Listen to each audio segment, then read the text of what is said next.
Very good. Well, as we have a quorum, I'll call to order the Land Clearance Redevelopment Authority of the City of St. Louis for its regularly scheduled meeting held on August 27, 2024 at 3 p.m. via Zoom. May we have a roll call, please? Commissioner Anderson, not present. Commissioner Jones, not present. Commissioner Koenig, Present. Commissioner Spencer, Present. and Chair McBride. You have a quorum with 3 present and 2 absent. Very good. I see that we have guests, but I think we're just going to take the agenda in order. And the first item on the agenda is the minutes for the meeting held on July 23, 2024. Is there a motion to approve? So move, Sean Spencer. Second. Properly moved and seconded. May we have a roll call vote, please? Commissioner Koenig, Aye. Commissioner Spencer, Aye. and Chair McBride. Aye. Motion passes with all voting yes. Thank you. And now we'll take up resolution 24 LCRA 10868 relating to development at 300 North 4th Street. Zach, you're going to walk us through that, please. Yes, sir. This resolution is designating Coral Mountain Owner LLC as redeveloper of 300 North 4th Street. This board voted on this redevelopment plan back in December 2020. It passed the Board of Aldermen in 2021 with the ordinance 71317. That ordinance allowed for 10 years of abatement at 75%. The current owners plan on renovating it with a cost of a little over $168 million. $39 million is of that sum is acquisition cost. It's 415 apartments. We have William Moorhead with the developers group to speak on their behalf.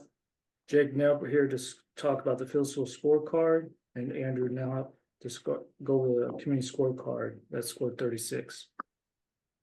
Whichever order you want to go, Chair, it's up to you.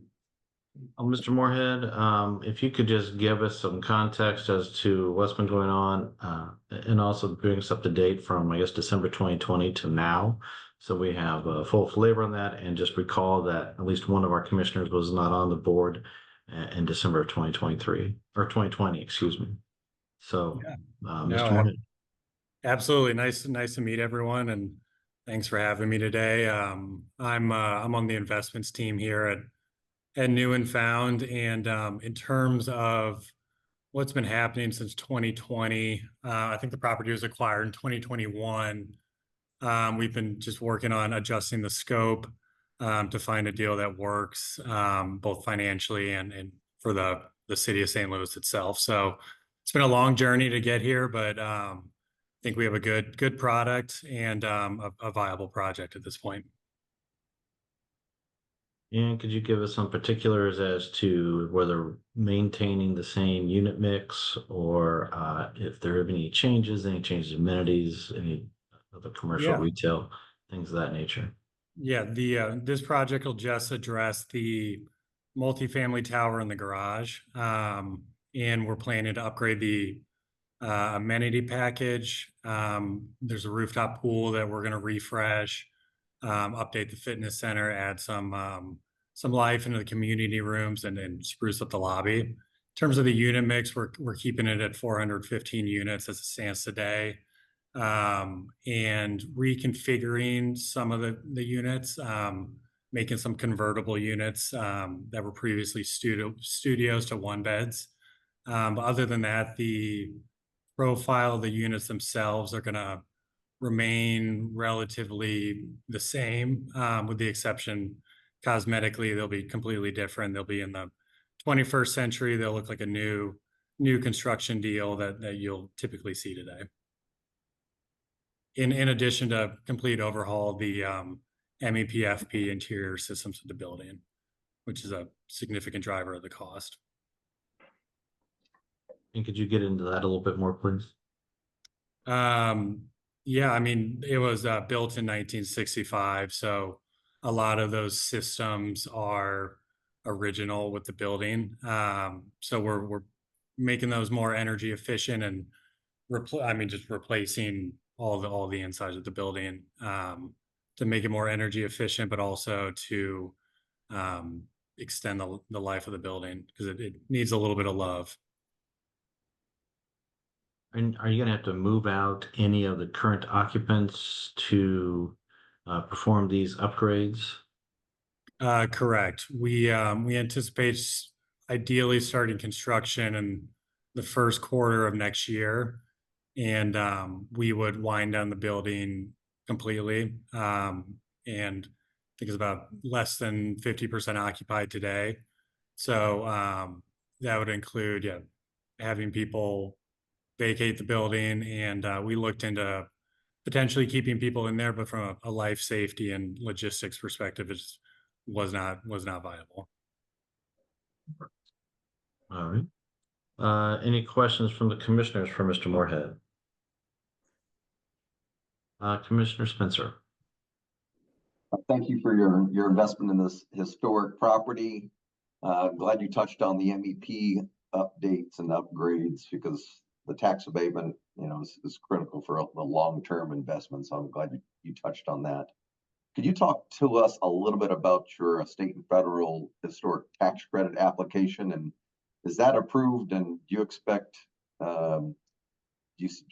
any issues with the cap if it's not already approved? No, we've been approved. We have our state allocation letter, and we have we hit our threshold for the necessary QRE spend in order to secure those tax credits. So we fully anticipate using state and federal, and everything's lined up to do so.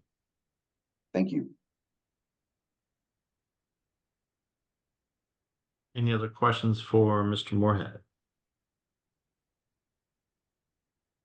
Hearing none, let's turn to Jake. And Jake, if you would walk us through, or actually, I think traditionally we've gone to Andrew first for the community benefits scorecard. So let's go ahead and take that up, Andrew. Yep. So as Zach mentioned, we get to a score of 36 points, which is tier 1, so eligible for up to 10 years at 80%. So of the 415 units, 156 of them, so 37.8% are technically affordable at 80% AMI. So some level of affordability, 10 points for that. $168 million plus investment, so 7 points for the size of the investment. It's got great transit access. It's within a half a mile of 3 Metrolink stations, so 7 points for that category. As has been mentioned a couple times, and as we all know, it's a historic structure. 5 points for historic preservation. It is located along the 4th Street corridor, so 5 points for that. And again, as it has been mentioned, they plan to use state and federal historic tax credits. So from an outside funding perspective, we give it an additional 2 points. The only other relevant thing is it's an economic justice index area 5, so it would be 0 points. So yeah, it's a good project to renovate a historic structure with good transit access, and yeah, I think a good refresh of the building. So happy to answer any questions if there are any. Well, yeah, and so, well, I see Commissioner Spencer's hand raised. Oh, Commissioner sorry. Spencer. I'm sorry, I forgot to lower it. Just to confirm Oh. that this resolution 75%, and it could be that tier 1 80%. Right. Correct. The issue is the ordinance that was passed is caps out at 75, so.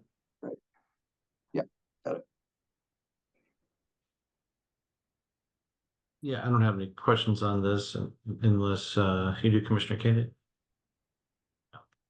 Then Jake, let's go on to our fiscal impact report. If you could walk us through that, please. Sure. So obviously the developer is proposing a pretty substantial renovation of the property. So we're expecting a pretty substantial increase in tax revenue as well.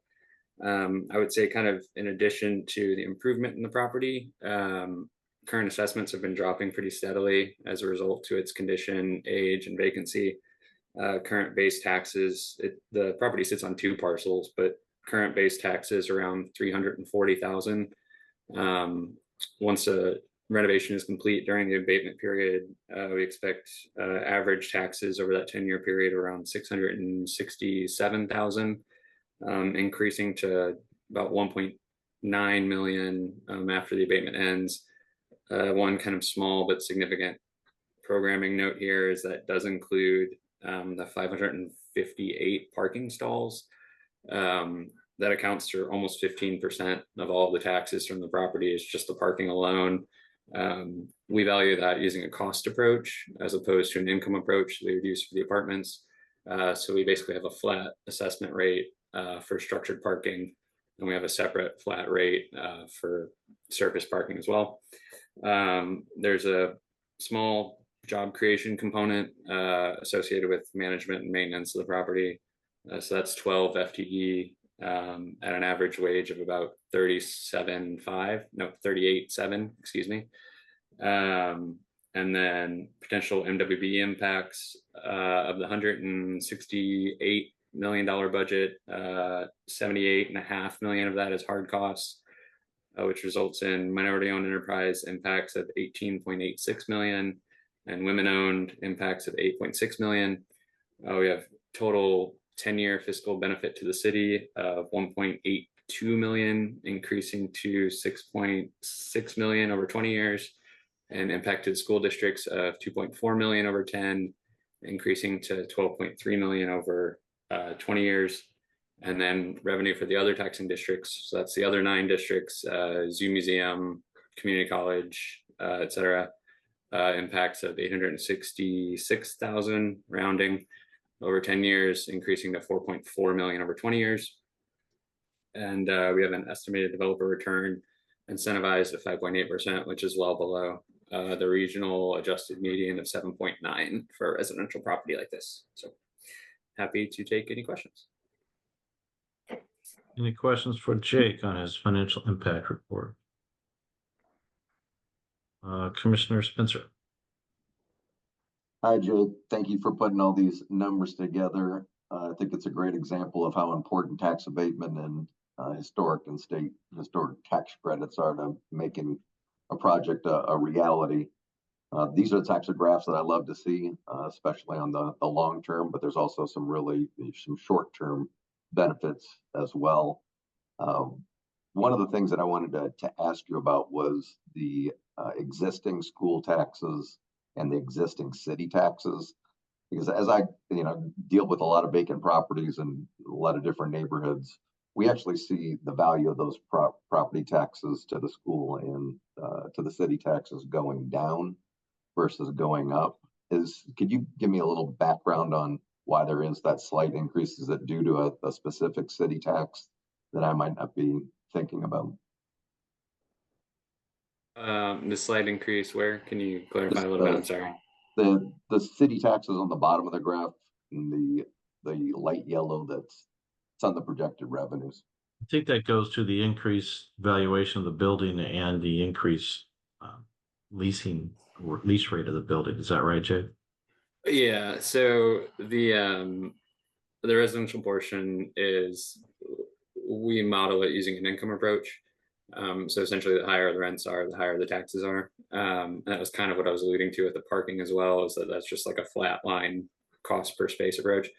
But basically, even with the incentive and the incremental adjustment to the new taxes, based on its improved condition, higher rents, et cetera, we're going to see a significant increase even during the abatement period for revenues to both the city and school district. Yeah, I was speaking specifically to the value of the real estate and those property taxes maybe not increasing over time, and highlighting the importance of making the investment now, because we don't. So just wanted to exemplify that a little bit. Yeah, no, I think that's a perfect example. And in that regard, this almost underestimates the value to some degree because this assumes a baseline that stays flat or even escalates about 2% a year. Whereas if no investment were made in this building and it were, to continue to experience elevated levels of vacancy, inferior condition to, other competitive properties, et cetera, we would expect that baseline number to actually go down. And so the increment would be larger than what we're actually estimating in this model. Thank you.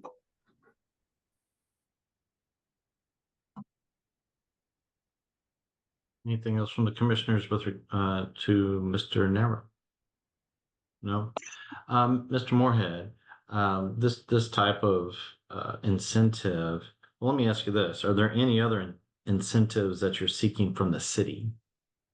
We appreciate that you're doing historic tax credits from the state and the federal government, but anything else from the city?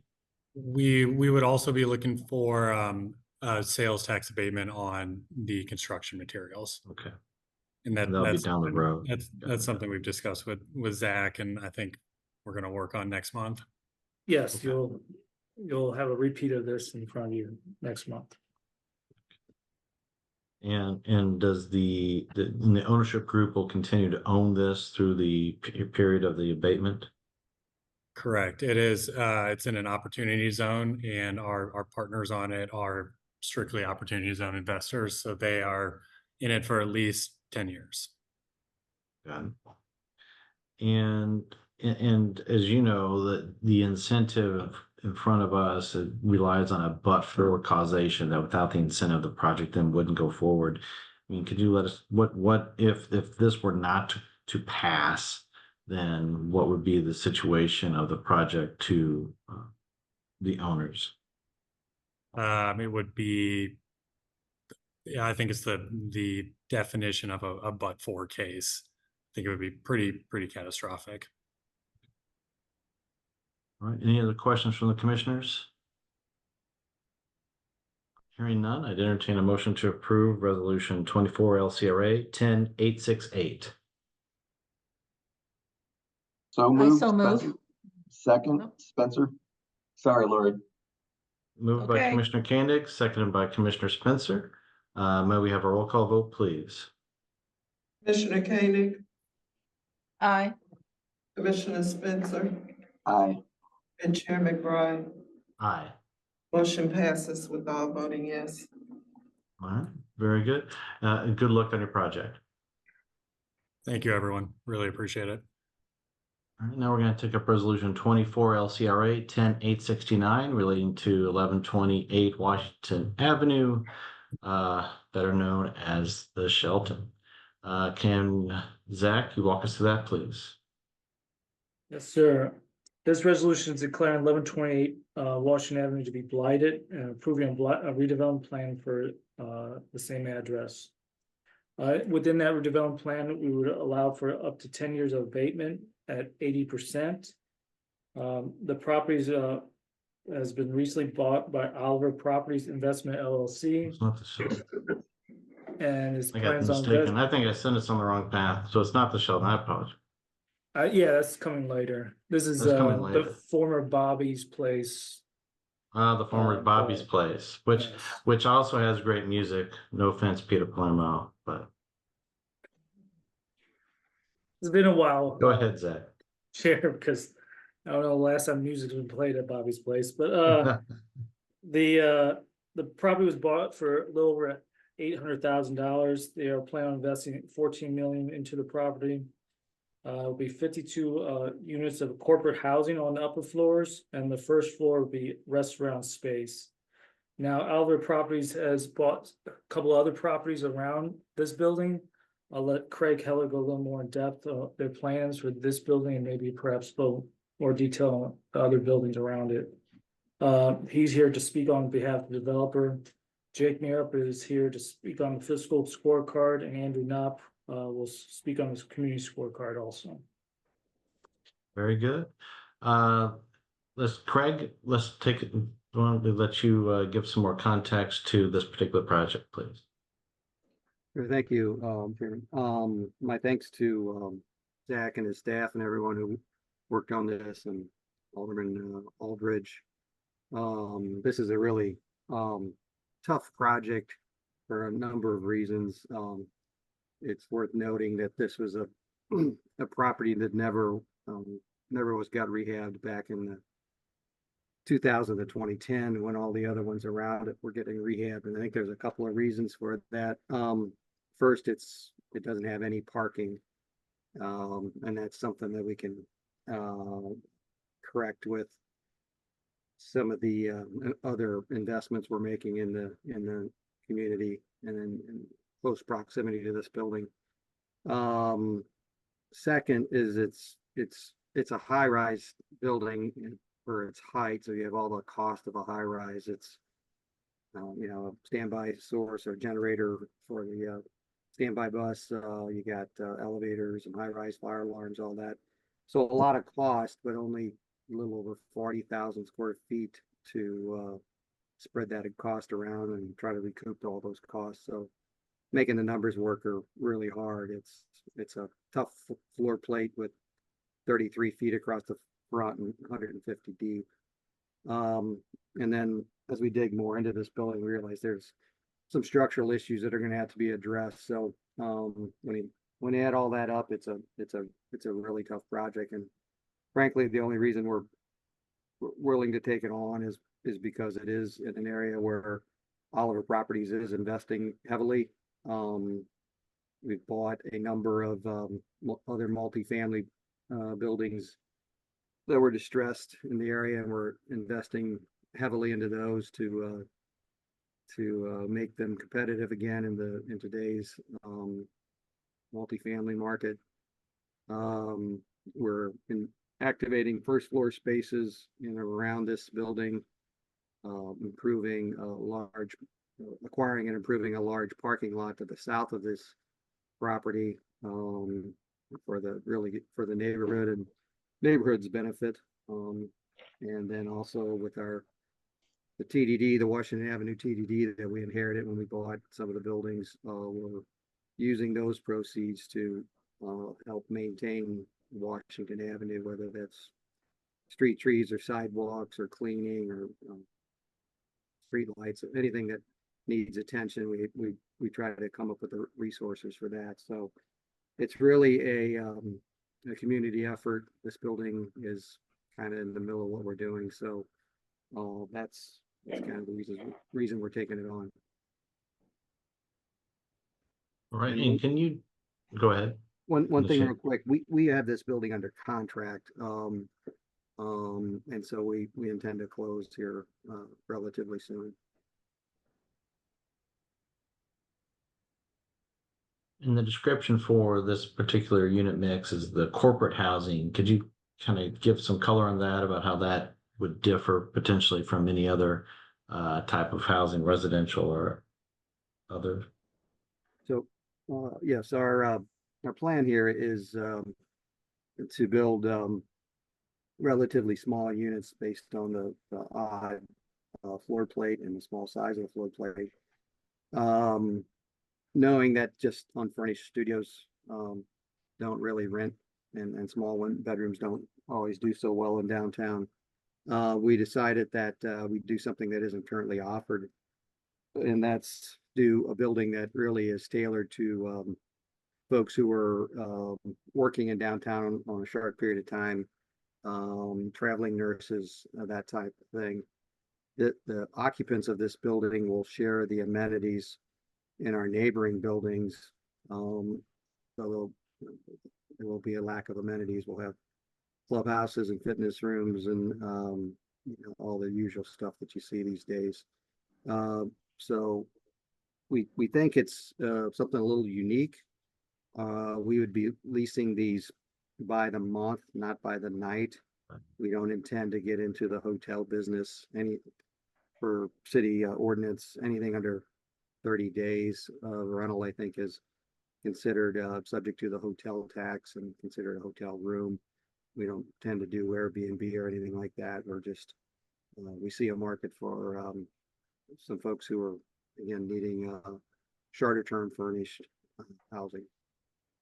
Okay, that's one of the issues I wanted to make sure I was clear on. So it's It's not a year lease, but it's a monthly lease, so it's in this gap between. Yeah, we do some of this already, with traveling nurses and such, and it's a lot of times it's a month or two, sometimes 3 or 4, but it's generally well short of a year. Understood. Any questions for Mr. Heller from the commissioners? Commissioner Spencer. So the application for the tax credits will come after the closing. So there's some assumptions here. You know, doing this, I think I've been on this board 4 or 5 years. I'm not sure if we've seen a tax abatement request on Washington Avenue, but I do feel like it aligns with a lot of what SLDC and Greater St. Louis are trying to accomplish. So appreciate the investments, and that's really surprising to hear that this building wasn't rehabbed back in the heyday in the mid 2000s. But so yeah, glad to see that there's an investment happening, and I guess maybe that's more of just a general comment than a question. But thank you for the investments. Thank you.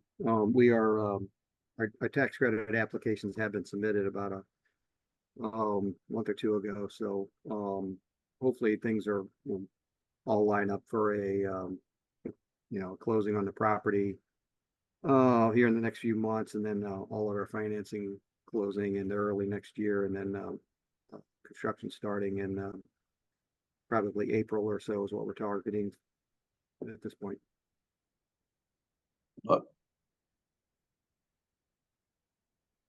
Very good. And then, Craig, do you anticipate any other incentive requests from the city?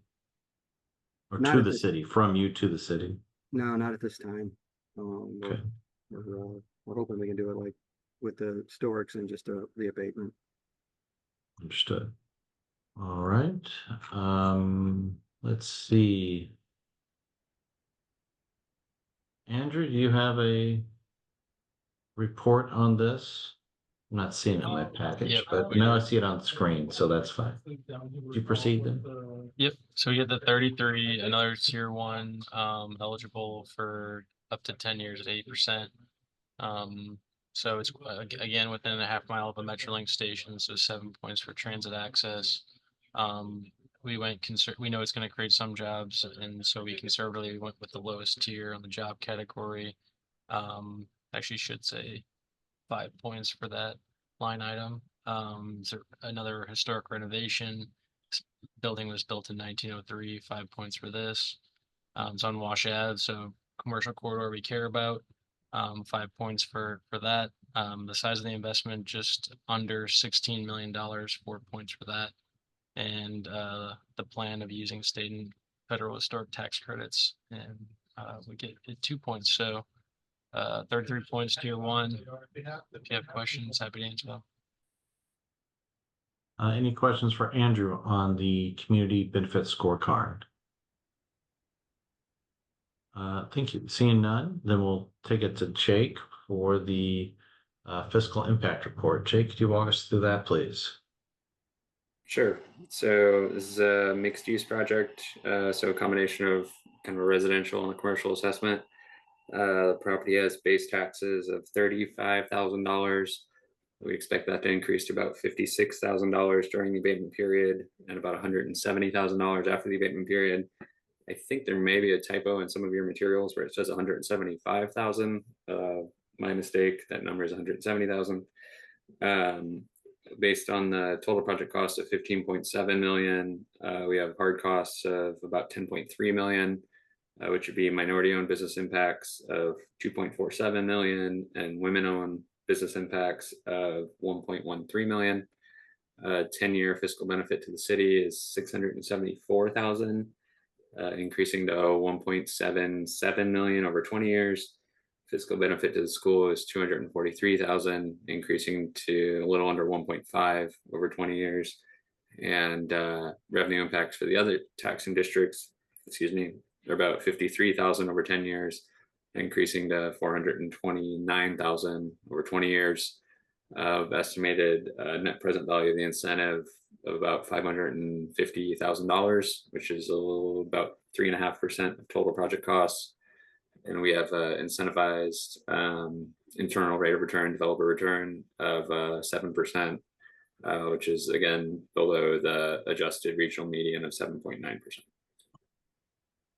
Very good. Any questions for Jake on the financial impact report? All right, thank you, Jake.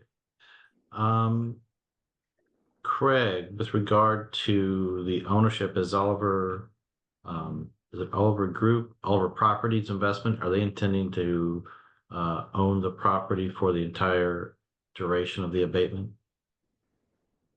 I can't say for sure, but I would think it would be a very long time simply because of the use of the historic credits and everything else we have going on in the neighborhood. Okay. And we have certain terms in our agreements that address change in ownerships, which I'm sure I'm sure you're familiar with, and David Meyer will walk you through. Yeah. Any final questions for anyone on this project from the commissioners? Seeing none, I'd entertain a motion to approve resolution 24 LCRA 10869.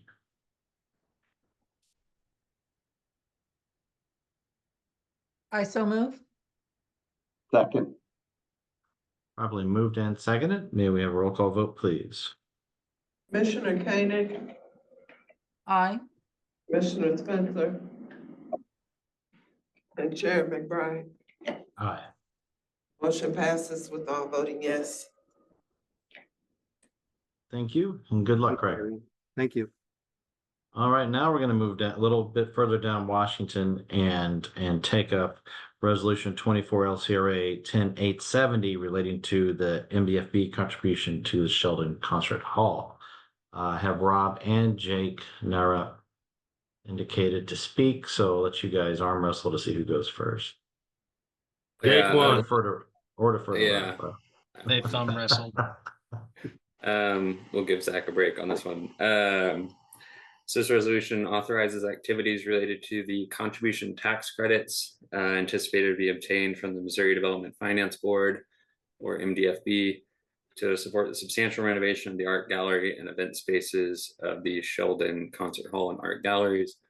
It's been a little bit of time since we've done an MDFB tax credits for contributions application. So just to provide everyone kind of some background on how this process works. LCRA is the applicant in these situations, and we support the application to MDFB. At the end of the day, we are kind of local eyes on the project, but ultimately just a pass through for funds. So it is a way, the MDFB program is a way to kind of stretch contribution dollars for good projects such as this one. Contributions from donors are made to MDFB, and those contributions are held there. Donors receive a 50% tax credit on those donations. As work on the project is done, invoices are sent to LCRA. Funds pass from MDFB to us, to the beneficiary, who in this case would be the Sheldon Concert Hall. The application in this instance is for $1 million in tax credits against $2 million in contributions. I'm happy and I guess as a note, LCRA does not expend any dollars. None of our money is spent here. We're simply a vehicle for this project to get done. I'm happy to answer any questions on how that process works, but we have Noah Gonzalez from Steadfast City, as well as Peter Palermo from the Sheldon here to speak on the project. Very good. Are there any questions for Jake on just the mechanics of this particular MDFB program?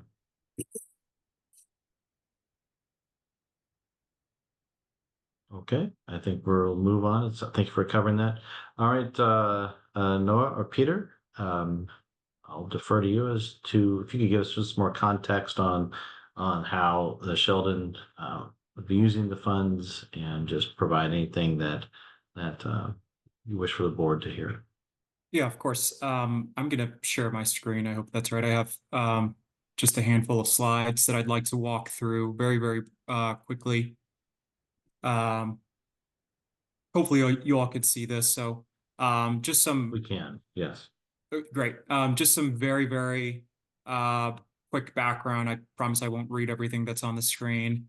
Sheldon's been a fixture in the city of St. Louis for over 100 years now, built originally opened in 1912. It wasn't until about the 80s that the Sheldon ended up becoming it was saved from demolition, and then the Sheldon 501c3 organization came to be what it is. And the concert hall really began. I think it had its first season in 1994. Peter can correct me if I'm wrong, but I'm pretty sure I'm right. And since then, there have been some minor renovations in additions to the building. I think it was an adjoining parking lot that was purchased and turned into some office space and gallery space. But really, it was 25 years ago that it became a true cohesive arts experience. 2019, there was a generous gift from the Stewart Family Foundation, and received the beautiful plaza next to it. If y'all haven't been there before, it's a short drive from where you all are. And then the current capital campaign really took off in 2020 after they received a generous bequest from the Conikers.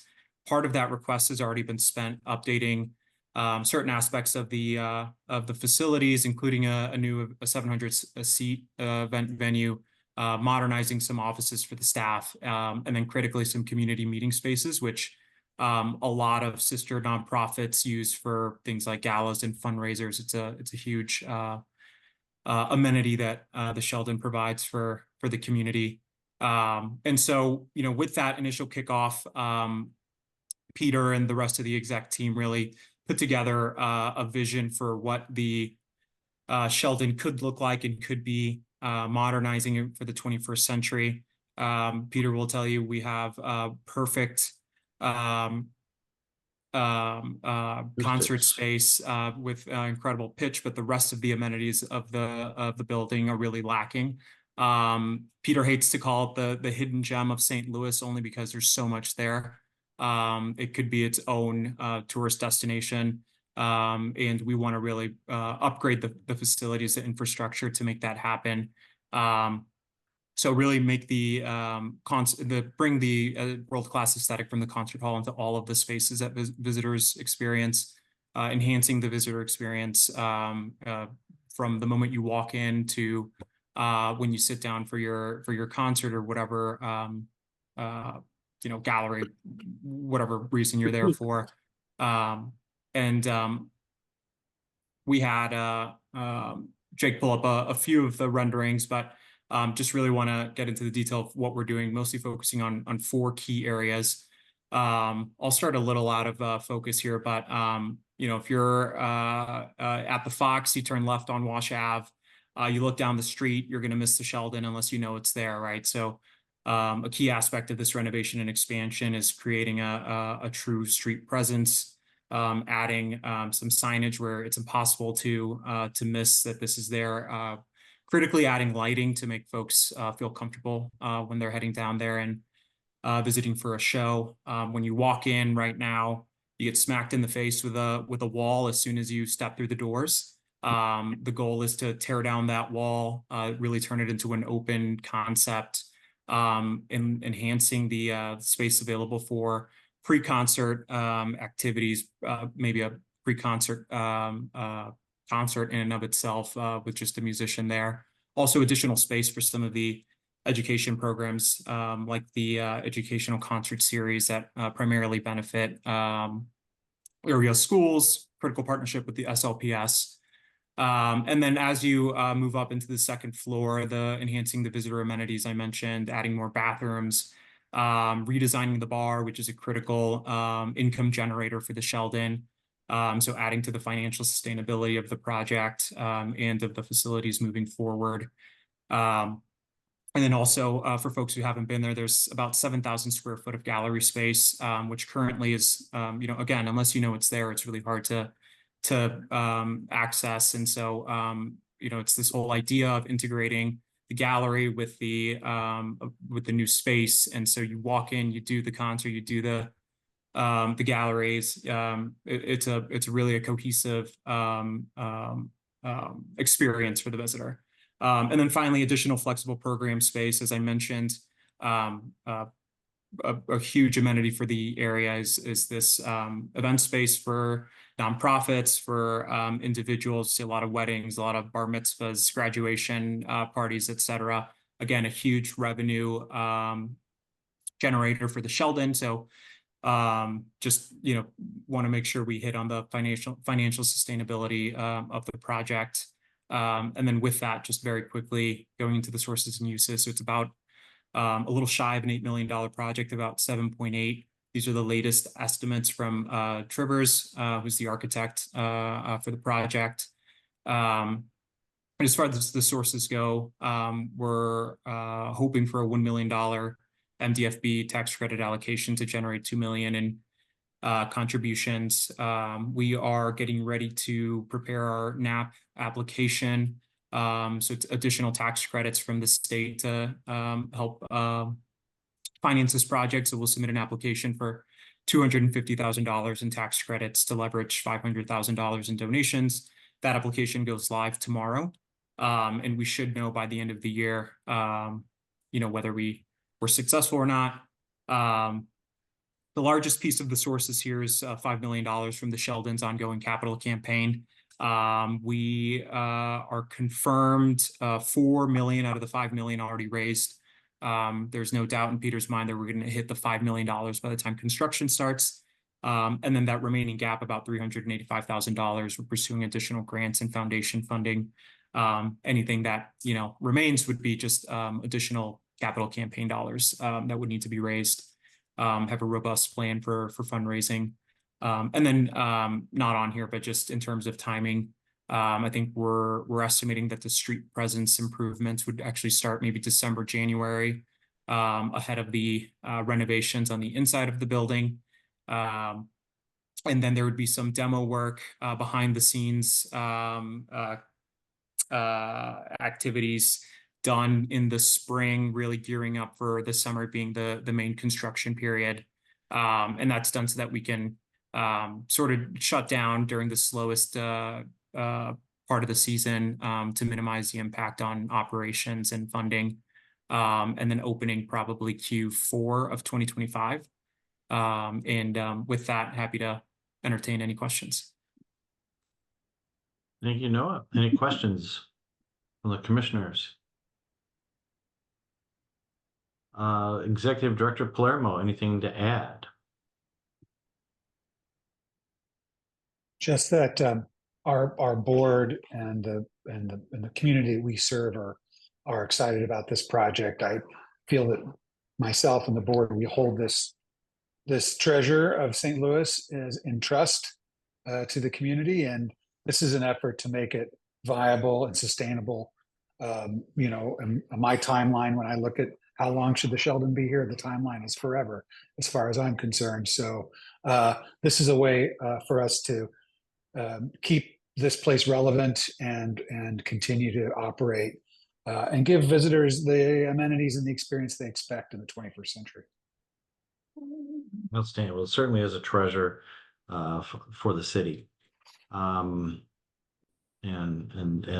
Rob clearly put his hand up to keep me from waxing further eloquently about the Sheldon. So, Mr. Orr.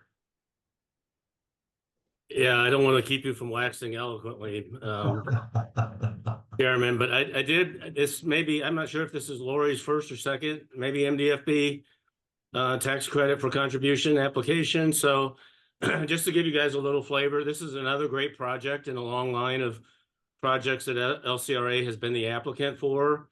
The list that's off the top of my head, and David may remember others, but we have helped fund projects from Cortex, Forest Park Forever, the City Arch River, the Gateway Arch renovations and redevelopment of the grounds, National Blues Museum, Grand Center, T-Rex, BioSTL, which did a project in Cortex, Delmar Divine, 7th Street, which may get under construction here with no further delays in several weeks, City Park, the Urban League, St. Louis Symphony Orchestra, and Tower Grove Park. So I count 13. I may have missed one or two, but we You will. mention Blues Museum? I'm sorry? Did you mention Blues Museum? I did. Yes. Okay, thank you. Yeah, so I count 13. There may have been others, obviously, before I started at SLDC, but Jake and I will work together to compile that list so we can keep track of it going forward, because I think it is a rather impressive list of major institutions in St. Louis that we've been happy to be a part of the redevelopment. So just wanted this board to be aware of our history with this program.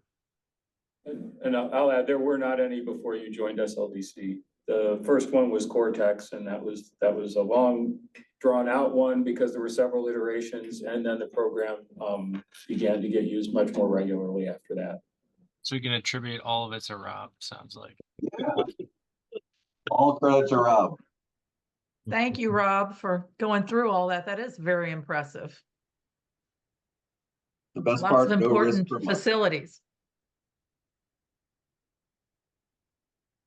Mr. Spencer, do you have something to add? I'm just gonna say, we're facilitating this development through, LCRA, and we have to, we're in a position to do that, and there's no risk on us, our side, so it's a win-win for everybody. Very good. Very good. All right, I concur. Is there any further questions from the commissioners on any of the presenters for this resolution? All right, seeing none, at this time I'd entertain a motion to approve resolution 24 LCRA 10870. I so move. Second, request a previous roll. Been properly moved and seconded with request for previous roll. Is there any objection to that request? Hearing none, the motion passes and the resolution is approved. All right, go out there and get fundraising, guys. Thank you all. Very good. Thank you. Bye-bye. Now we'll take up resolution 24 LCRA 10871 relating to the short list for legal services. I think David's going to run us through that one. I think pardon me, good afternoon, and I think I take it from here. Those of you who were at SLDC last week, this will probably look familiar. As you know, the city councilor's office provides day-to-day and occasional more substantial legal services to SLDC and all the other boards that it supports. But occasionally it has become necessary to acquire services of outside counsel. Over the years, SLDC and LCRA and some of the other boards have created procurement processes and short lists for some outside support. Some of them are more recent than others. Some of them are fairly not recent. So we discovered that the city councilor's office, main office, had undertaken a procurement process for the city and for the agencies and all the various components of the city.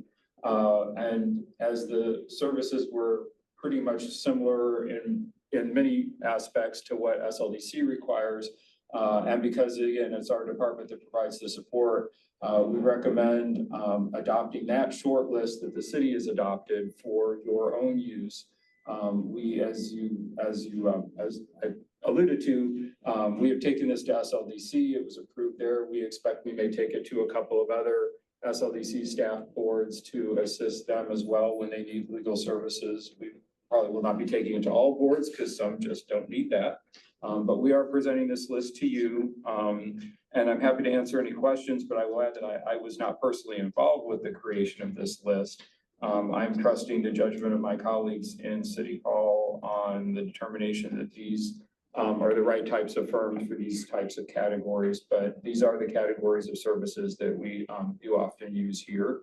And so it has been reduced down from its original form because the original city list had many services we do not use. So this is condensed, but all the firms that they deemed eligible are on your list here as well.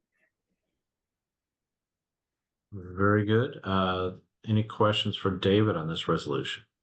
Oh, I will make one additional observation, which is that the law firms that we do currently have on short lists with active contracts are also on this list. They also applied and were deemed appropriate for this iteration of lists from the city council. Very good.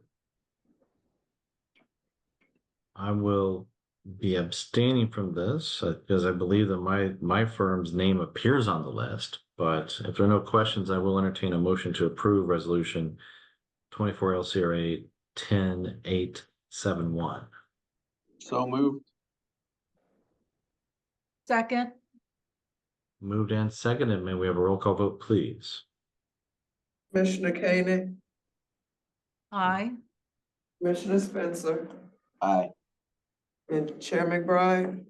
Abstain, please. So the motion passes with 2 voting aye and 1 abstention. Thank you. Now let's take up resolution 24 LCRA 10872 relating to the SLDC procurement policy for architects, engineers, and surveyors.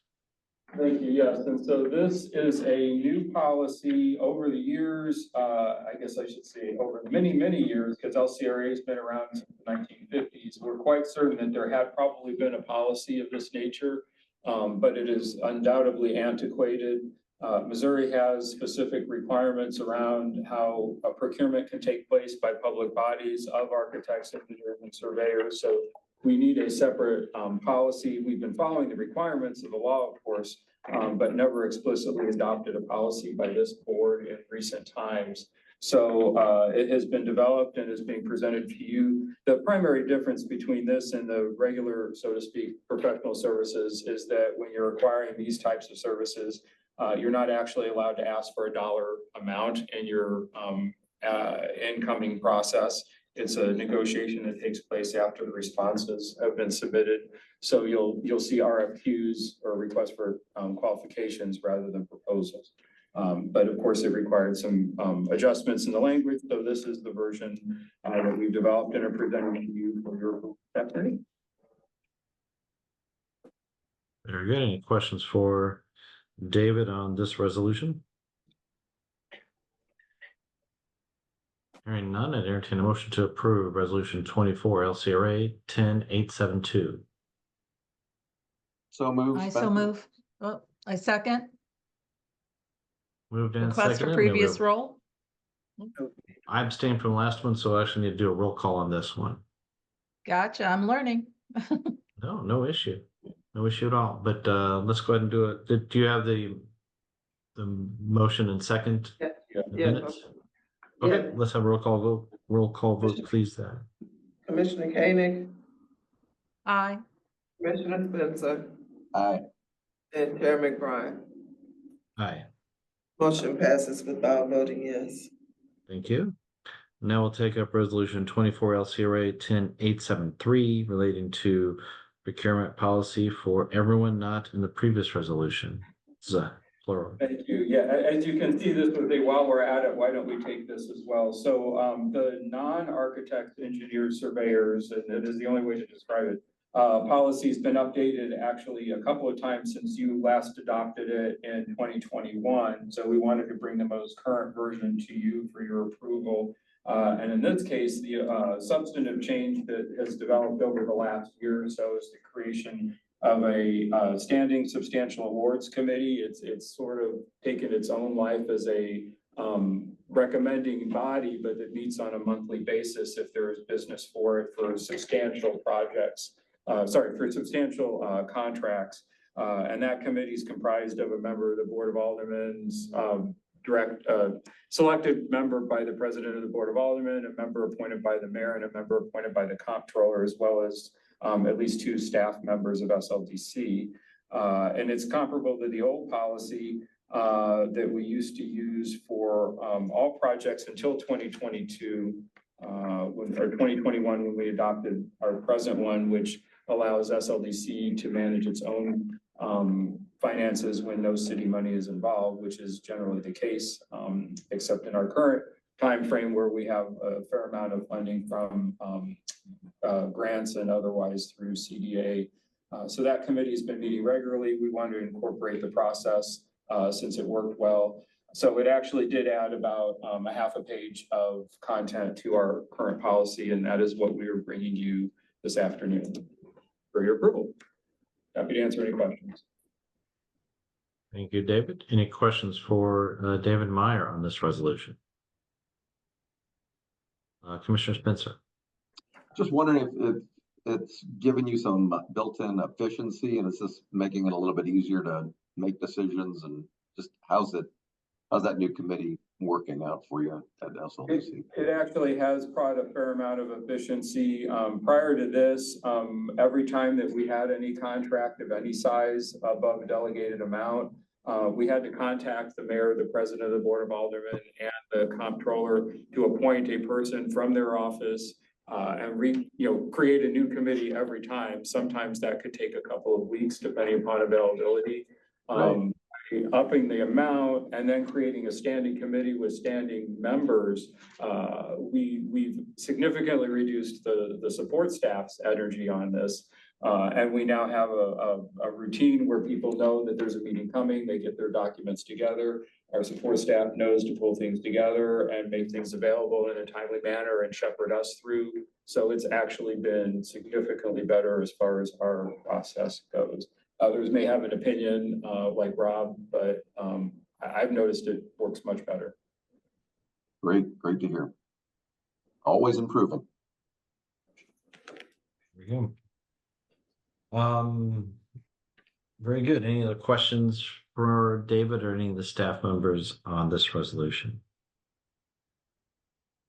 Seeing none, I will entertain a motion to approve resolution 24 LCRA 10873. I so move. Second. Moved and seconded. May we have a roll call vote, please? Commissioner Koenig, Aye. Commissioner Spencer, Aye. and Chair McBride. Aye. Motion passes with all voting yes. Thank you. Let's see, do we have anything in open agenda?